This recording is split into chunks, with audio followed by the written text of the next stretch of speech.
आंनि थाखाय बियो गोदान मोनसे एक्सपिरियेन्स जुदिअ आङो सिनेमाफोरखौ नायो जे बे आफादजों बेबायदि लोब्बा लानाया आंनि थाखाय गिबि मोनसे बे थासारि आङो मोजां मोनदों जे गावबा गावनि नाजानायजों माखासे जोंनि सावथुन मुलुगाव जायफ्रा खामानि मावनानै दङ बिथांमोना जोबोद खस्थ' खालामनानै जोंनि हारिमुखौ जौगाहोनो थाखाय खामानि मावगासिनो दङ आरो बिथांमोनखौ आं साबायखर बावो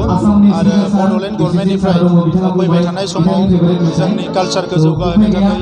सिनेमा ड्रामा जिमानखिनि कालचारेल एक्टिभिटि दङ बेखौ जौगाहोनो थाखाय जोङो माखासे खामानि मावलांबाय थागोन आरो जिखिनि हायो जों मदद होलांबाय थागोन। सिनेमा हलखौ माब्ला गायसनगोन सार? सिनेमा हला जानुवारिनि गेजेरावनो जों अन्थाइ खाम्फाफोरखौ गायसनगोन आरो जानुवारि मासनिफ्रायनो नाजागोन जोङो बेखौ लुनो थाखाय।